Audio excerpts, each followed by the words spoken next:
Do you like random openings and pack openings and not knowing what we're going to get? Well, we've got one for you here, as this is the Fairfield company, and they produce these mystery boxes. And sometimes you get some good cards, and sometimes, well, you just get a load of junk.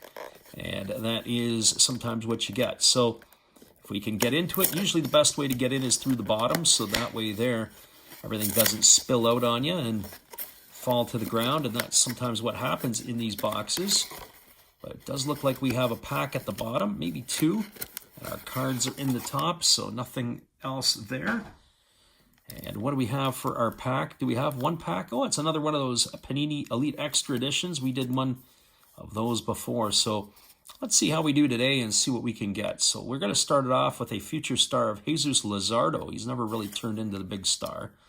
He was a star for a few years, and he's got some World Series rings in Hunter Pence. And who is this? Sanchez and the Topps T06. That's Jonathan Sanchez. So there you go, Topps T06 card. So some interesting stuff right out of the gate. There is Nate McClough, a Gold Glove winner. That's an old Upper Deck card. Gene Nelson, he had a pretty good career, and he also was pretty good with the Yankees. There's Scott Scudder of the Cincinnati Reds. Brian Holman of the Mariners.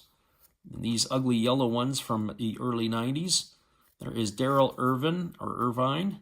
Eric Anthony, he was once a big star for the Houston Astros.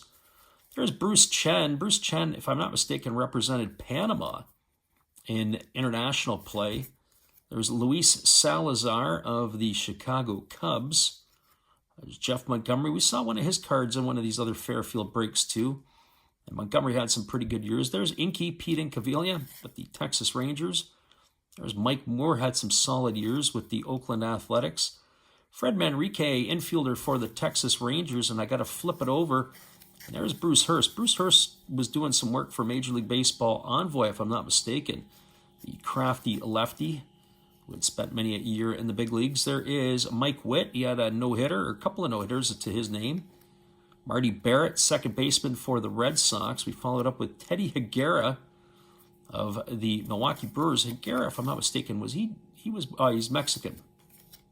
I thought he was going to say Nicaraguan, but Mark Knudsen of the Brew Crew. There's Dave Anderson of the Giants. We flip it over, and you got Greg Litton, another one for the Giants, and we're on a Giants roll. There's an old one of Rennie Stinnett. A Rennie Stinnett card. I think that's a Fleer card. Early Fleer, if I'm not mistaken. Sure is. 1982 to be exact. Who do we have over here? Well, we've got the indispensables, Bobby Bonilla and Will Clark. And incredibly enough, they were dispensable, as they didn't stay with the teams they started with. There's Craig Lefferts, the San Francisco Giants. Again, another Giant in this pack. There's Pete Shorrock of the Mets. He had some moments in the big leagues that were pretty good. And then we got ourselves a Tidewater tie to Kevin Brown as a pitcher. Some minor league card flipped in here. We get those from time to time. Another Wally Whitehurst. The Mets continue. And Luis De Los Santos of the Royals. We flip it around, and yet here's another Met in Hubie Brooks. So if you like the Mets, you got to like this box here. Who do we have here? We've got a Stadium Club 1991 draft pick, Tyrone Hill of the Yankees. I don't remember Tyrone. Flip it over, you got Ed Romero of the Red Sox. There, guess what? There's Tyrone Hill again. Tyrone Hill, but this one's with the Brewers. Probably the same guy.